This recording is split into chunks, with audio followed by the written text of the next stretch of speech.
to Pivot Point, a show bringing you diverse views on the news. I'm your host, Maya Rockeymoore. Syria is front and center on the news with questions about who drew the bright red line.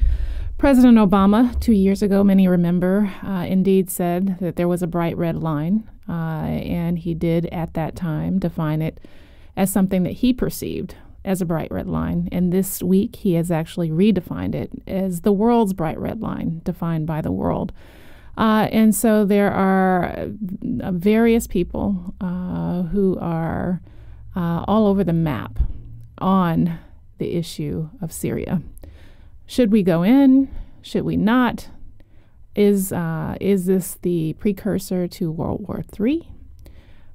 Is this something that the United States should do solo? Where is the rest of the global community when it comes to the issue of Syria?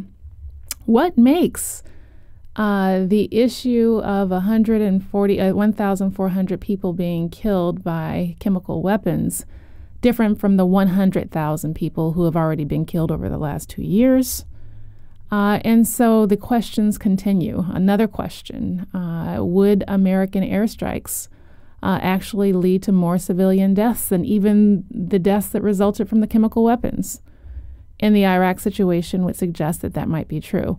Here to talk about Syria and where we are right now is Melissa Byrne. She is actually a producer for Pivot Point and is working very hard and studying all of the angles on Syria. Welcome, Melissa. Hi, Maya. Good morning. Good morning. So where are we? I know that the Congress is now contemplating and that a subcommittee of the Senate actually approved a resolution. Yeah, so right now the Senate just approved their resolution, and now the House is also working on theirs. And in the House, you also have the current whip count is around 199 senators are opposing the idea of going to war with Syria via these limited engagement strikes. For various reasons, you have the isolationist part of the Republican Party, you have the anti-war section of the Democratic Party, and then you have a bunch of people that are lining up on different lines. And the hardest part of this whole debate is that we honestly have no idea what will actually work to stabilize Syria. Well, interestingly enough, on the Senate side, the subcommittee, the Senate Committee on Foreign Affairs, really, the vote was interesting. Ed Markey, the new senator from Massachusetts, actually voted present. He didn't vote yes or no. He put out a statement suggesting his serious reservations and concerns, yet he didn't feel confident to say no, and he didn't feel confident to say yes. What do you think that suggests? I think that's probably a good reflection of where most people are in the country. Even the people that are, I'm for the most part a pacifist, but I'm even skeptical that doing nothing won't be the right thing to do in terms of I normally never see an excuse, a reason to use military engagement or military actions, but it is heart-wrenching here, knowing that 100,000 people have been killed and you have 2 million refugees. I think, unfortunately, I wish the administration and the State Department were putting out real solutions for diplomacy and humanitarian relief, so that way those of us that are pushing for non-military solutions could have a real plan to rally behind. Right now, there isn't an appropriate plan being put forth by people with actual power to use a non-military strategy. So not to go off on a different subject, but I do want to say this. I've noted a number of commentators saying, what are we not talking about as a result of Syria? For the last 2 years, we've known that people were being killed, that the Assad regime was murdering initially protesters and then opposition forces, and that people were leaving. Why are we now actually following the hype that was actually set by the Obama administration? And the timing of such raises significant questions as well. Yes, I think it's really, especially last week and the last couple of weeks, we've had really great debates on ending stand your ground and immigration and sequestration, and now we're not talking about any of the domestic policy, and we are talking about, it's all hands on deck on Syria during a holiday weekend. I think obviously the use of, or alleged use of chemical weapons, it is a huge line, but again, we used white phosphorus in Fallujah, chemical weapons. It isn't a new is in a new active war. And unfortunately, Syria isn't signed on to the chemical weapons ban in '93. So you've got the National Security Agency, NSA, is no longer in the news. All of the leaks that were coming out with Snowden is no longer in the news. The questions about, as you mentioned, immigration reform, the questions about, how the schedule will actually work out with regards to the questions about the sequester in the military. If we do actually end up going to war, the next step is for the military to say that they should not be fettered by the constraints of the sequester, which then puts the complete burden of cuts on domestic programs, on the discretionary side of the budget. And so with that, it just strikes me that that we're following a similar playbook that led to the intervention, the war in Iraq, that it seems like many in Washington and in the news media have not learned their lesson. At the same time, we have the question of what to do about a situation where people are being murdered. But the question still remains, is it America's role to do something?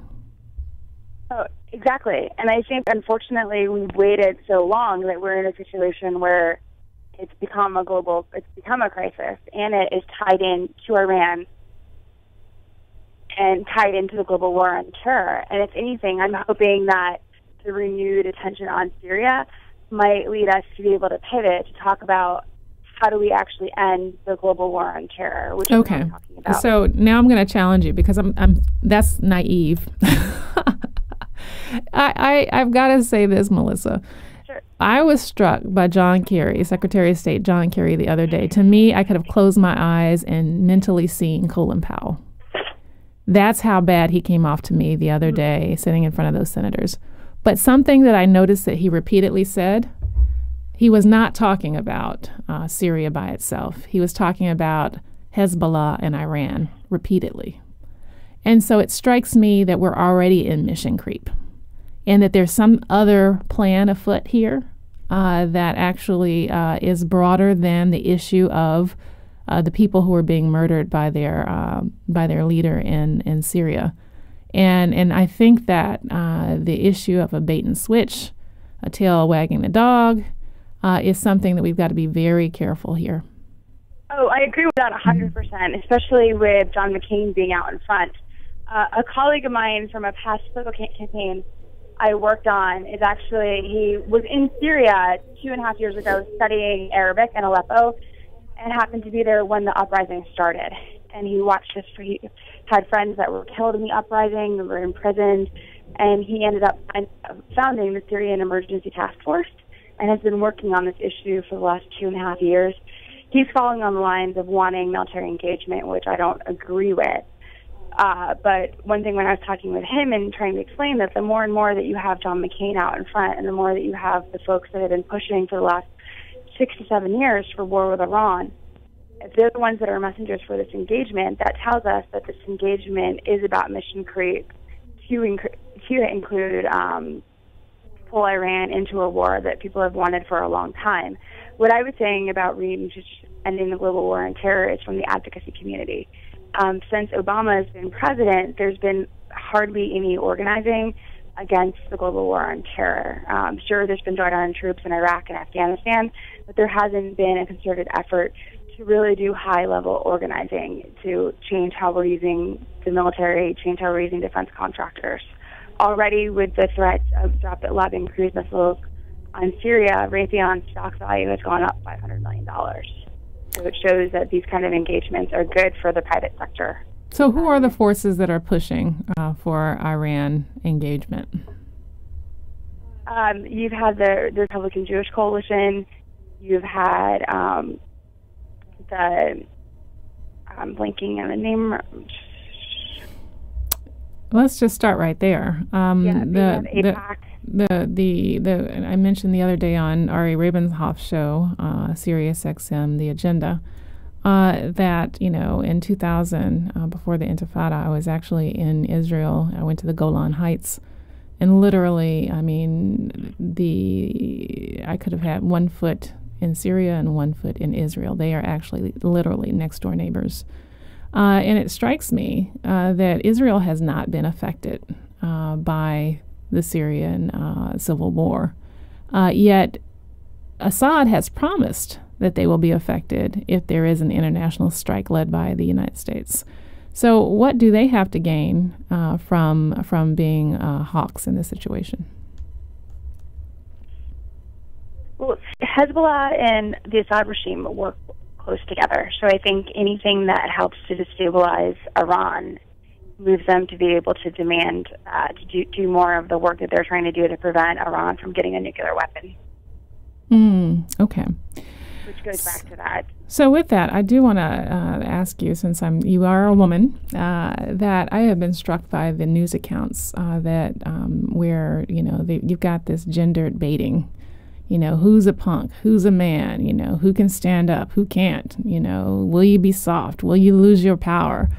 It strikes me that this kind of framing is masculine macho BS, and it's very gendered, very macho, and yet what we're talking about here are lives. At the end of the day, they're lives. And to call people punks, to try to bully them into making decisions that require congressional consideration, it strikes me that what we're operating here under and what we're seeing is a very sexist, masculinist framework. Oh, agree 100%. I think whenever it comes talking about military and war, we use very gendered language, and it's also men that end up talking about war. Even on Chris Hayes, it's, you flip on there, see the tweets coming from his show, and it's Tommy Bitter or Eli Lake discussing whether or not we should go to war on Syria. Like, women aren't included at the table. You'll look at the photos coming out of situation rooms, and maybe there's 1 or 2 women. Yet we all know that in cases of war, women are raped, women are abused, and it's mothers that lose their sons in conflict. So war is very much a woman's issue, even though it is usually relegated in conversation to men talking about war, men talking about military engagement, and using very testosterone-driven language. And again, and then they also they'll try to take feminist issues as a way to rile up support for war. So they'll push stories about women being raped or women being abused, whether or not these stories have been fact-checked, as a way to rile up Western audiences. And yet we have Nancy Pelosi front and center saying that she's for it. I have seen the great Congresswoman from Oakland, California, who stood up against the blank check authorization in 2001 to go to war in Iraq. Yet, other than that, I have not seen any other female voices in the conversation. There's been a few. Representative Carol Shea Porter out of New Hampshire, who was elected in 2006 on an anti-war wave. She is opposed to the engagement. And then last night, the other great woman representative from New Hampshire, Annie Custer, held a telephone town hall with over 2,000 of her constituents to discuss the war, and they were doing the possible war, and they were doing having one person speak for, one person speak against to let both views come out. After 3 people gave negative comments supporting it, everybody else was opposed to engagement. And I think that's what shows, when you do have women in leadership, a different way of handling a crisis and having that conversation, letting voices get through, have them moderated. But again, you have to really know the issue to hear those voices. But you're not going to see Carol Shea Porter on national news. You're not going to see her on Meet the Press. And where is Hillary Clinton on this? Hillary Clinton is supporting military engagement, which is consistent with her positions, unfortunately, because as we saw with her support for the Iraq War in 2002, again, it goes back to women have to be tough in order to be elected. So they tend to take women that have presidential aspirations and high up tend to support military engagement because it makes them look more electable. Yeah. It's a shame. Diplomacy should be an electable quality. Well, and what's interesting is that President Barack Obama was the one who was saying that we needed to basically muscle up on our diplomacy in his elections. And yet here we see him going to proposing that we have another blank check, which it looks like Congress will not give him, to engage in another military operation in the Middle East. Isn't that ironic?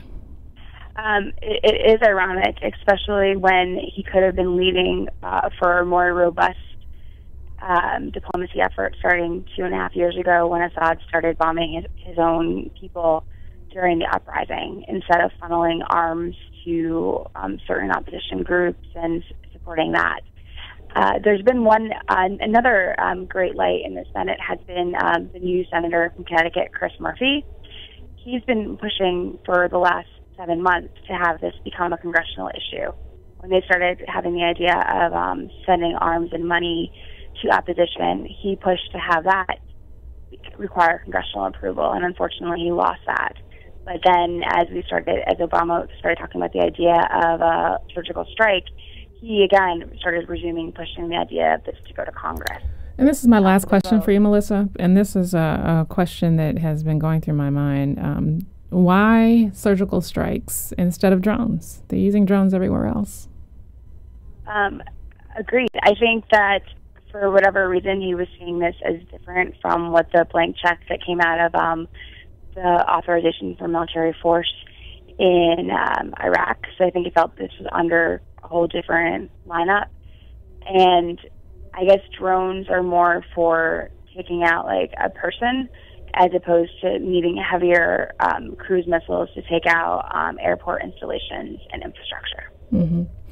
Melissa Byrne, ladies and gentlemen, she is a producer here at Pivot Point with Maya Rockeymoore, produces several shows on We Act Radio. Thank you, Melissa, for your insight. Great.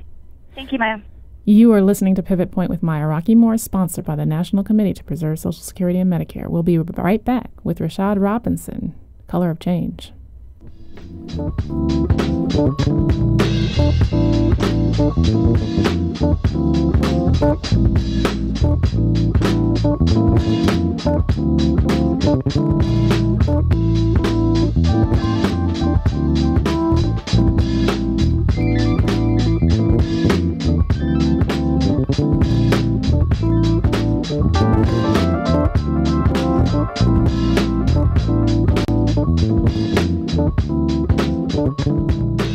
Americans of all ages and political parties agree they do not support cutting Social Security and Medicare benefits to pay for Washington's fiscal failures.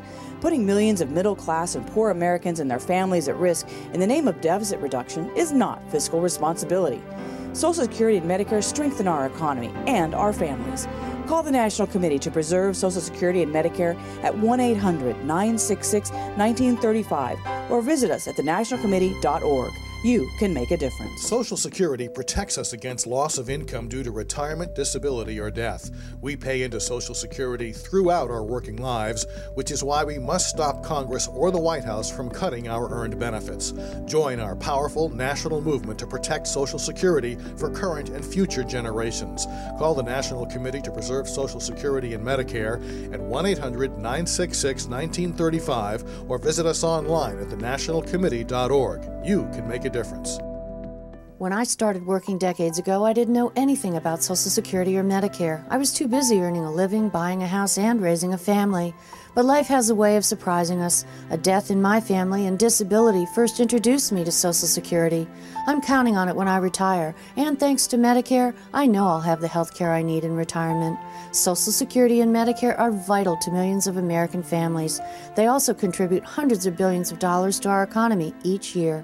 So why are some in Washington threatening benefit cuts to reduce the deficit? It makes no sense. Benefit cuts for the middle class and tax breaks for the wealthy is not fiscal responsibility. It's bad for our economy and even worse for our families. That's why I joined the National Committee to Preserve Social Security and Medicare. Together, we're working to ensure Washington strengthens the programs we paid into throughout our working lives.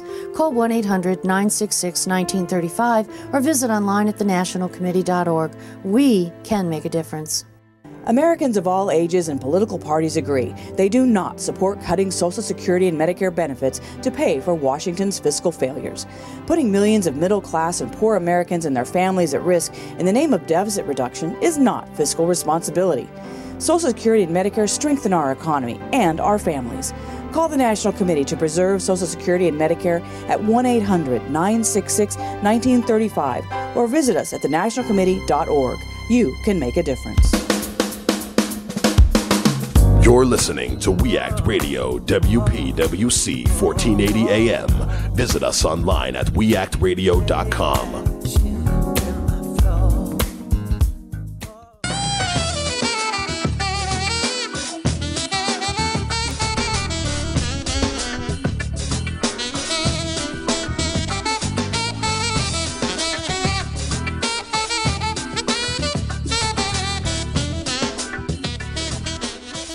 Welcome back to Pivot Point. I'm your host, Maya Rockeymoore. I am pleased to welcome to the show for the first time ever, and I don't know why that is, Rashad Robinson. He is the Executive Director of Color of Change. Welcome, Rashad.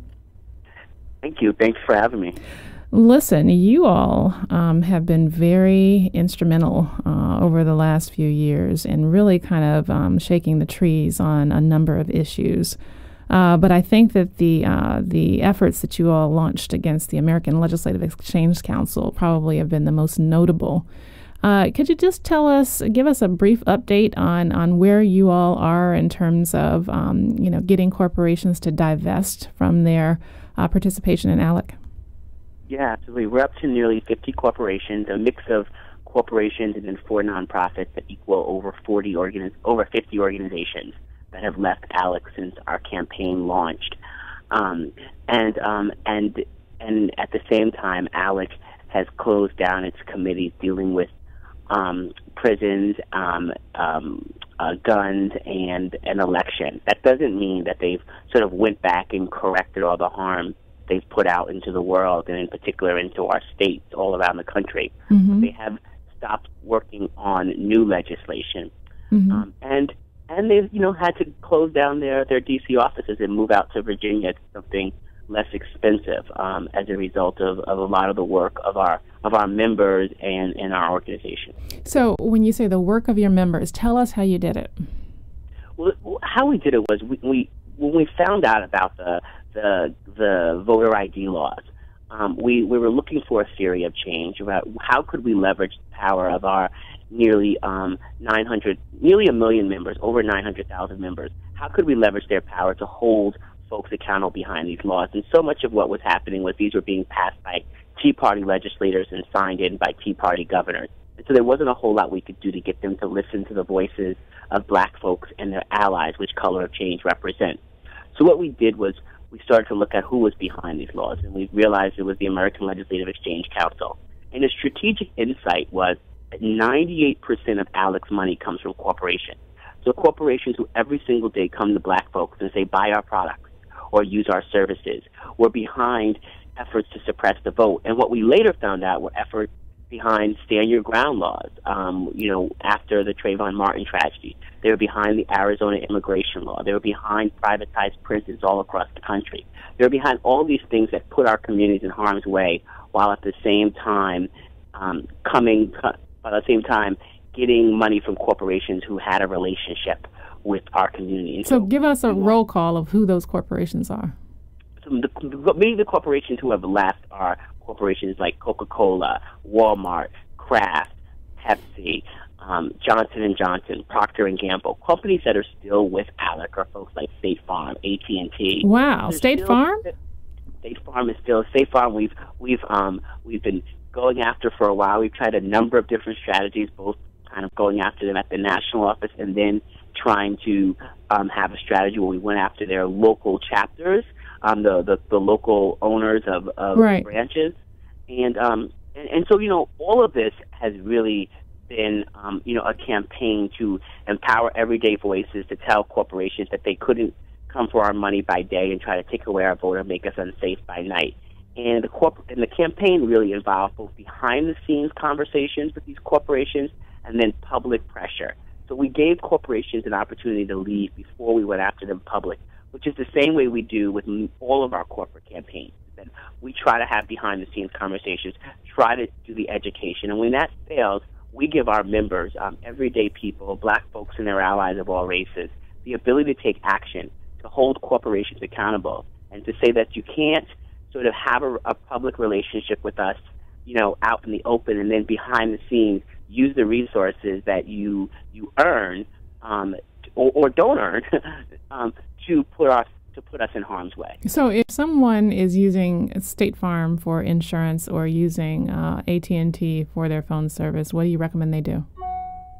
I think AT&T is a tougher nut to crack, just because the telecom industry is so challenging right now, and there are not a whole lot of options. And to switch to Verizon or switch to Sprint, there's challenges there too. But I will say that we've got, I would say with State Farm, they should switch someplace else. But I would say that we're also going to be, for folks who want to get involved in that campaign, they can go right to colorofchange.org and sign up.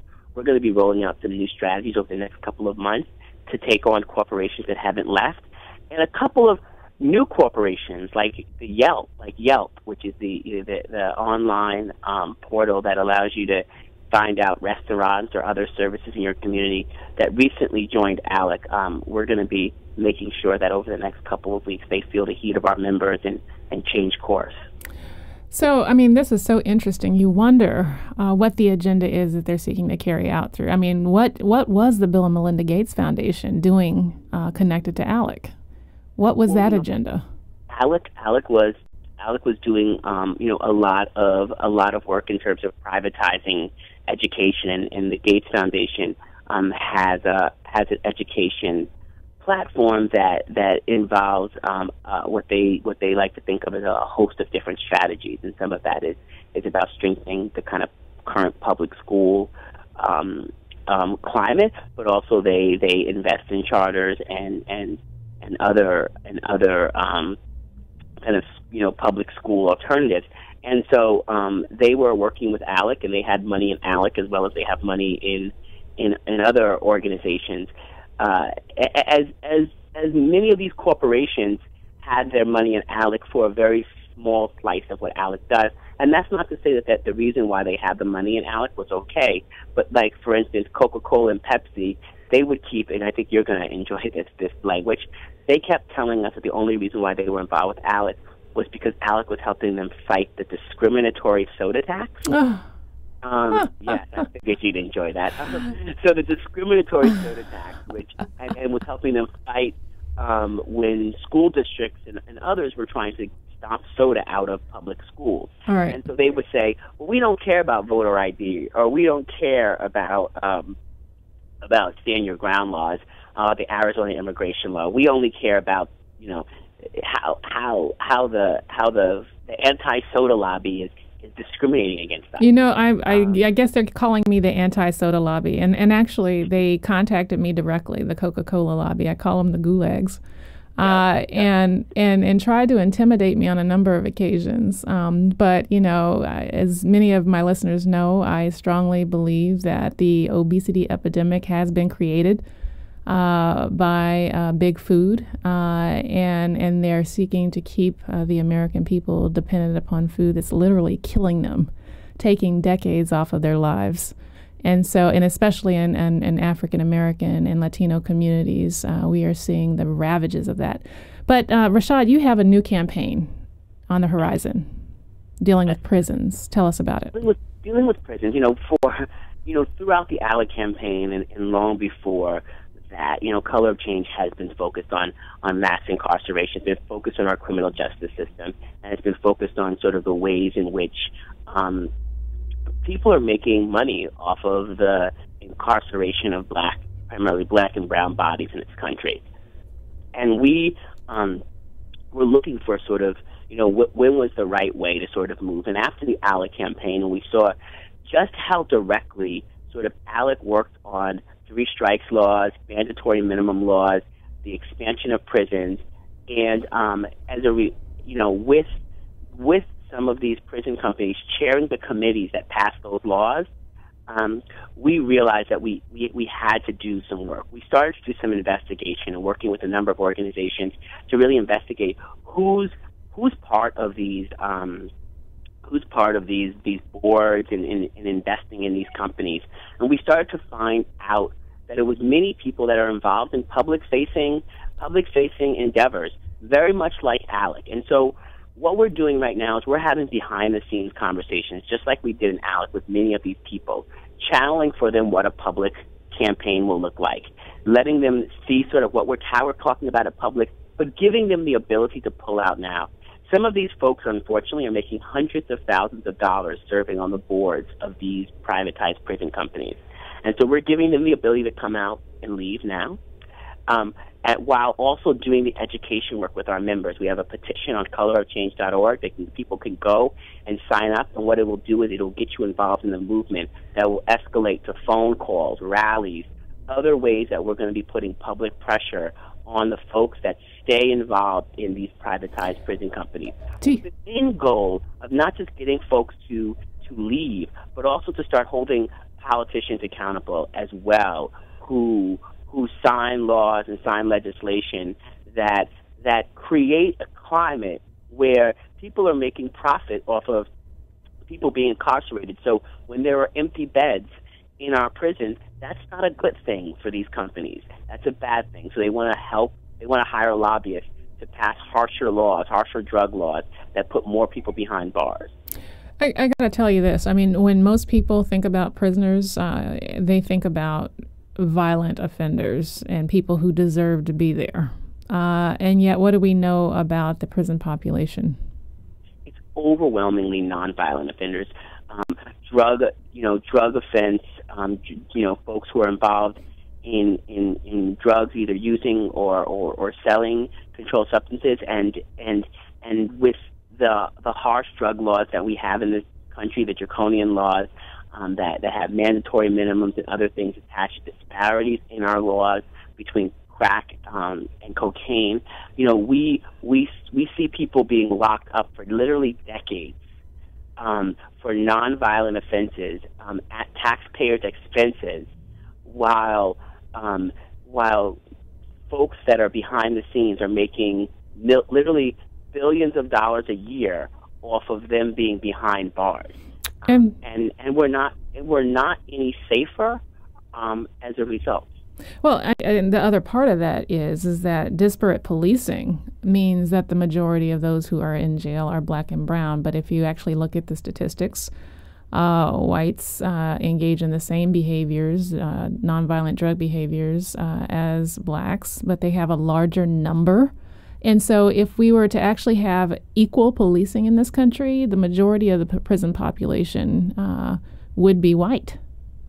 Absolutely. And if you look at, policing practices like stop and frisk in New York City, where I live, and actually the stop and frisk work that happens out in Oakland, where we have another office and I spend a lot of time, just in those two cities alone where I spend a lot of time, I watch sort of the differences in the neighborhoods, in the policing practices, and who's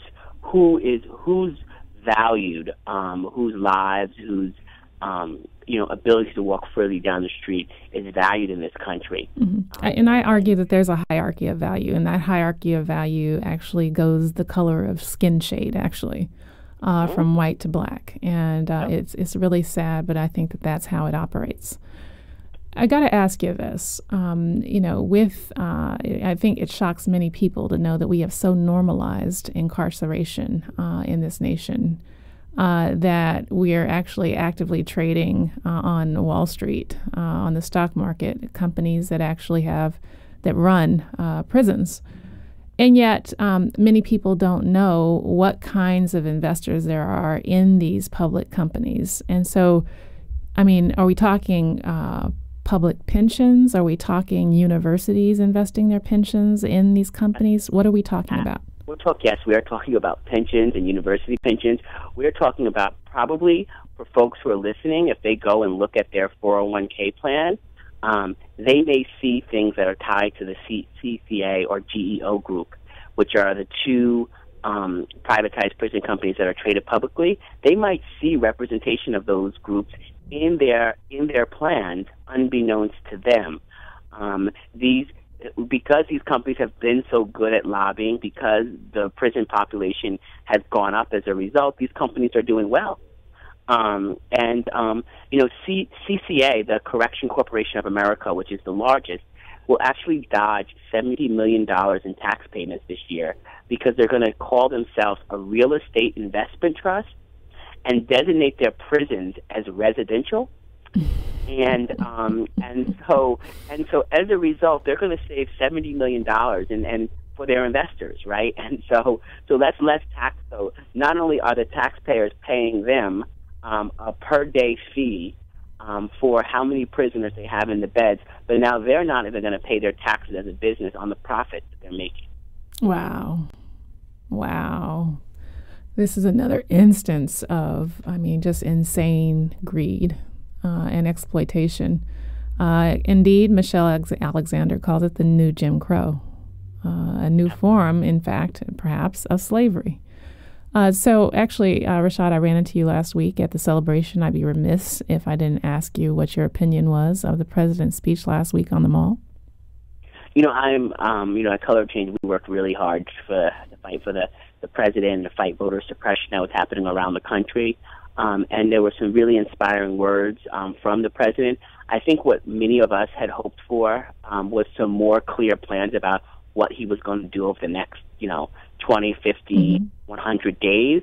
Unlike many of the other people that spoke and gave great speeches that day, the president has the ability to actually make something happen. And in some ways, in my opinion, he sounded like another civil rights leader who was sort of urging folks to do something. Right. And instead of at times saying, what was going to happen through executive order. At the same time, I do want to recognize that a lot has been done over the last several months by the Attorney General, who does serve at the pleasure of the president, in terms of using the power of executive order that is, obviously very different than what we saw during the last administration. Well, I do want to get clarity, though, from you in terms of your perception of the Attorney General's recommendation regarding mandatory minimums and for non-violent drug offenders. It is not the law of the land. It's not even. It's just a recommendation that does not have to be followed, correct? No, it doesn't. It doesn't have any follow through. But I'm also talking about some other ways that the Attorney General is going to be currently has been using his bully pulpit. Okay. In ways that have been different than at least the first 4 years right. of the administration. But yes, these things are not going to have teeth. We do need to pass laws. And the president's time in office is going to be winding down soon, especially after we hit midterm elections. And so the question will be for black folks, in particular, who have supported this president in such high numbers, and stood in long lines all around the country, fought voter suppression, and galvanized. What looks different after 8 years?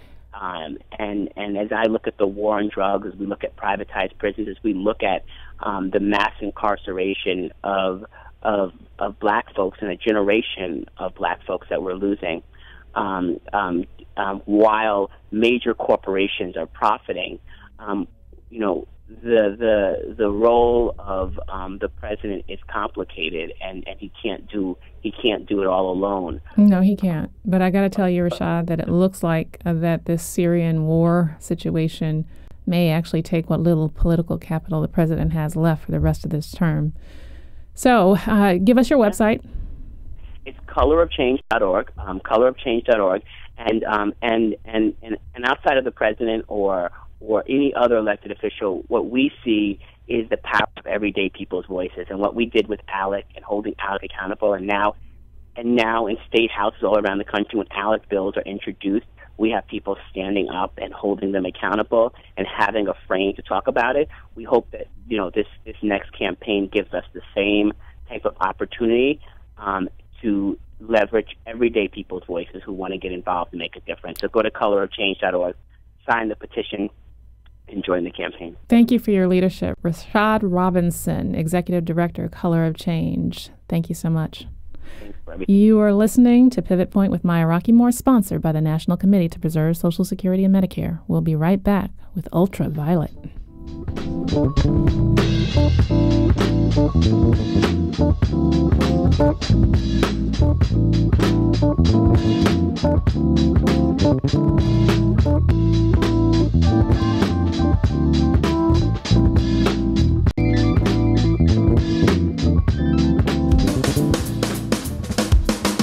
You're listening to We Act Radio, WPWC 1480 AM. Visit us online at weactradio.com. When I started working decades ago, I didn't know anything about Social Security or Medicare. I was too busy earning a living, buying a house, and raising a family. But life has a way of surprising us. A death in my family and disability first introduced me to Social Security.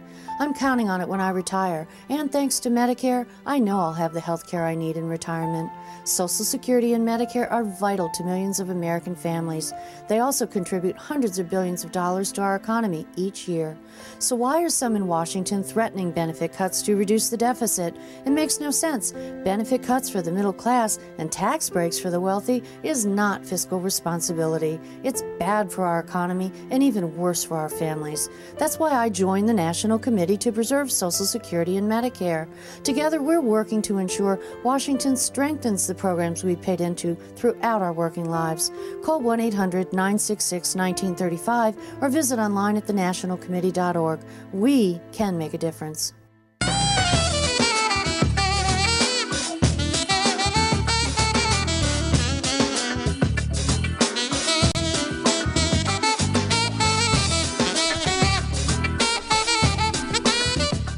Welcome back to Pivot Point. I'm your host, Maya Rockeymoore, and I'm pleased that we are joined by Shona Thomas. She is the co-founder of UltraViolet. Most recently served as the executive director of P Street Project, which was the lobbying arm of the Progressive Change Campaign Committee. Welcome, Shona. Hi, thanks so much for having me. Thanks for coming on the show. Can you tell us why UltraViolet? Why UltraViolet? Oh, the name. Yeah. Well, you know, it could be a kind of long story, but the short version. Yeah, the short version is you know, when we were thinking about what UltraViolet was going to be as an organization, we started by thinking a lot about what we didn't want it to be, frankly, which was we wanted it to be the case that men could see themselves in it. We wanted it to be the case that people thought of it, you know, thought as something new and something different, kind of a new iteration of what it means to fight sexism and work to expand women's rights. And we were really enamored with the color purple in general, partly aesthetically, partly because it has its roots in the women's suffrage movement, it has connections to the LGBT movement. And sort of all of those factors kind of came together when a friend of ours suggested UltraViolet. And we thought, well, that's kind of weird. And then we thought about it some more and said, you know, what's super interesting about this word is that what it means, right, is it's the highest frequency on the spectrum. And it exposes things you can't normally see. And we felt like that was going to be a really important function. Oh, I love that. I love that. Yeah. You all first came to my attention when you tried to kind of coordinate people around the lack of diversity, the lack of women represented on some of the tech companies in Silicon Valley. How did that campaign go? You know, it was a really interesting and successful campaign on a lot of levels because, so to take us back to the first campaign we ran, it was actually one of the first campaigns we ran last year. Facebook was about to go public. It was supposed to be the largest IPO in history, and it was enjoying all kinds of positive press attention because of it. And people are, you know, the press is generally enamored with Facebook, I'd argue. And we found that as an interesting opportunity for highlighting the fact that Facebook was about to go public without a single woman on their board of directors, despite the fact that 63% of their users are women. And that more than half of the sharing, meaning the revenue generating model of Facebook, is driven by women. And yet they couldn't find a single woman to sit, you know, to sit on the, you know, on their board. so we basically, we started asking that question: how can this be? We collected thousands. I think in the first 24 hours, and we were a brand new organization at the time, so we collected over 25,000 petition signatures. We did a delivery to Facebook's headquarters in New York City, and we worked a lot with the press, talking about why this was important, talking to internet entrepreneurs about the culture of Silicon Valley and the extent to which it is or is not friendly to women, and what this glass ceiling is really all about. And so, what was exciting about it was that there were hundreds of articles just in a 2-week period discussing, certainly not for the first time, but in a way that was being made accessible to a larger audience than normal about this very real glass ceiling that exists, frankly, in all industries, particularly true in Silicon Valley. So Sheryl Sandberg deserves her appointment to UltraViolet? Say that again, sorry. I said Sheryl Sandberg can thank you all for getting her an appointment to the board of Facebook. Oh, so thank you for mentioning it. So there was an outcome. A woman was appointed to the board. Sheryl Sandberg, who was an employee of Facebook, was appointed. I don't know if she can thank us exactly. I mean, it's sort of stunning that she wasn't on the board to begin with, considering her pretty central role there. But I certainly believe that we helped make the space for a woman to join their board, and hopefully, started, forcing the question at lots of other corporations as well. So tell us about Charisse Morales. So this is a story that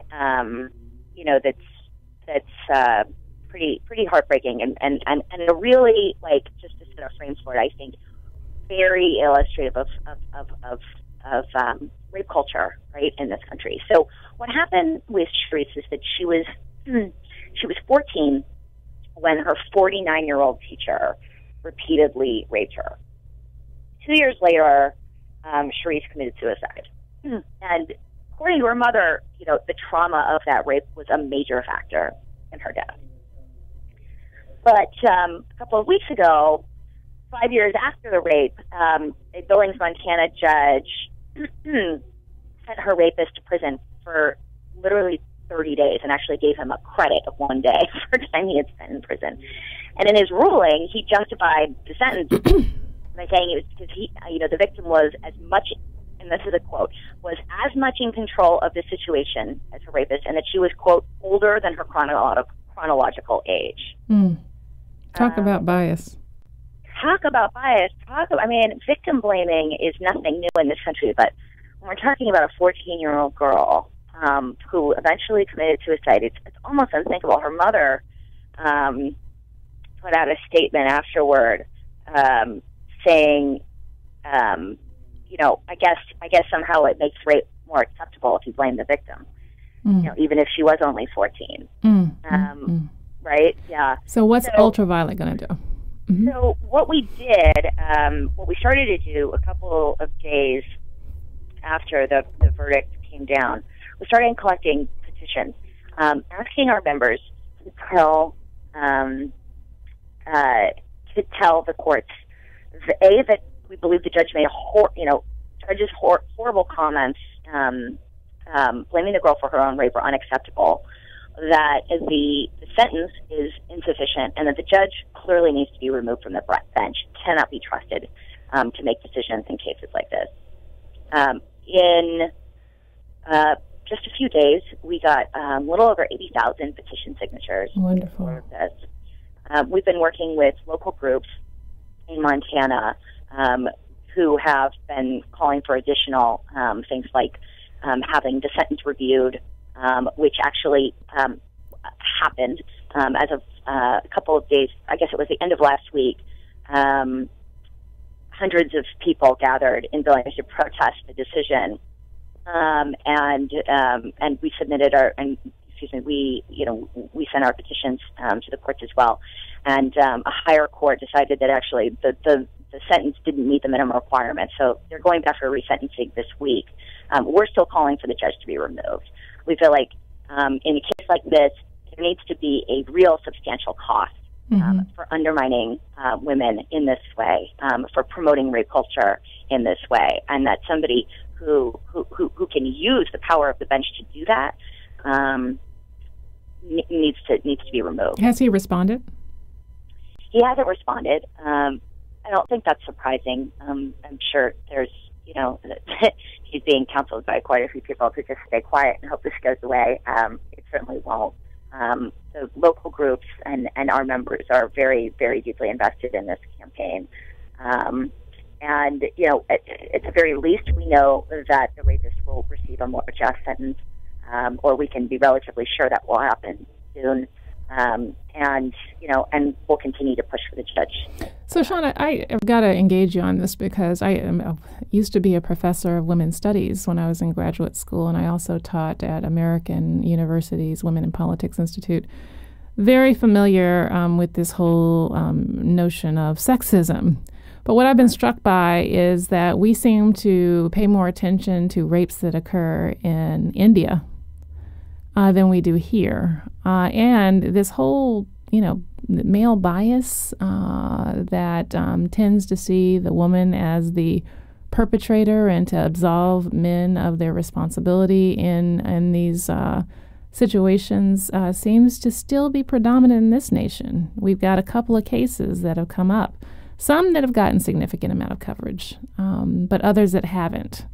And what do you think needs to happen in this country to tackle this issue, because it seems to be persistent? It's persistent. I mean, look, I don't think it's an overstatement to say that rape is a real epidemic, actually, in this country.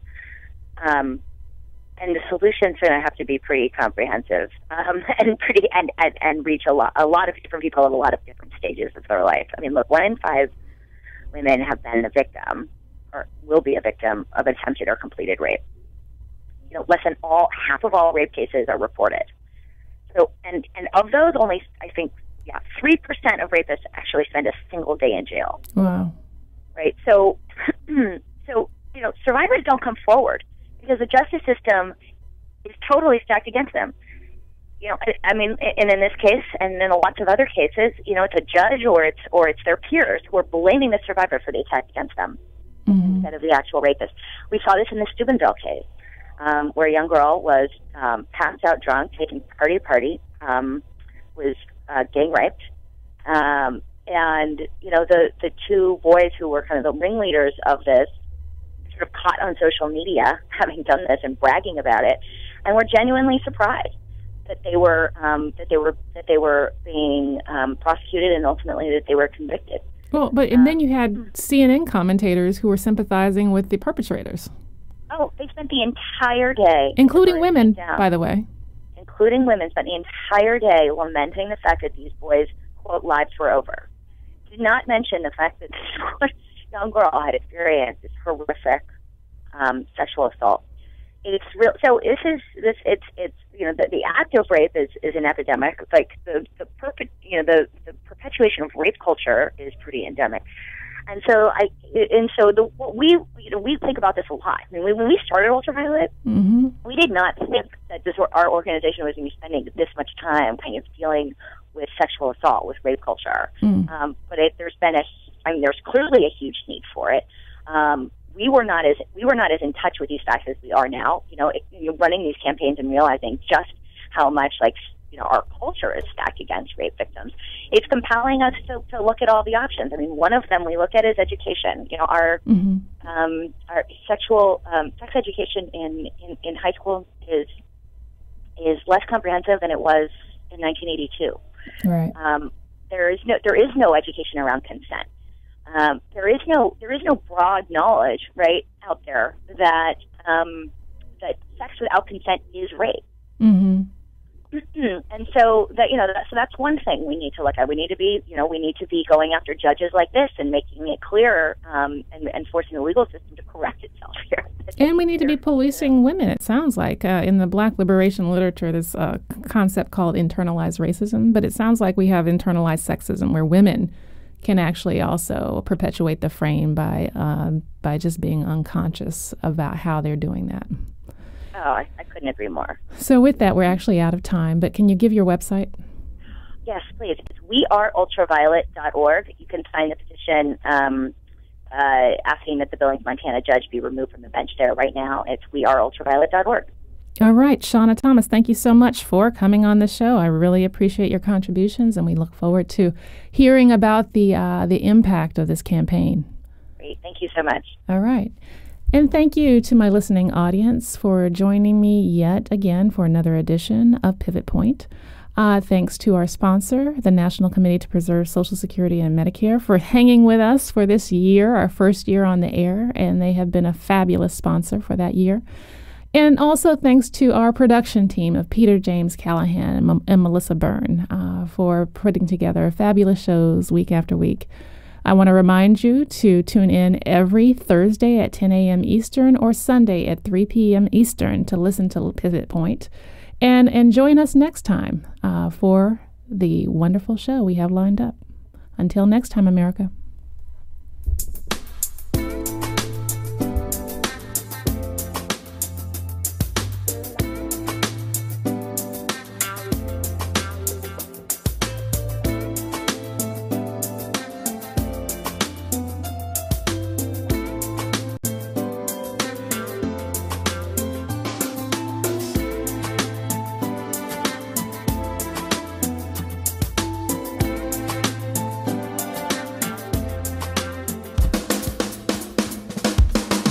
You're listening to We Act Radio, WPWC 1480 AM.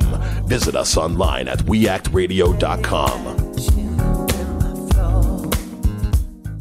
When I started working decades ago, I didn't know anything about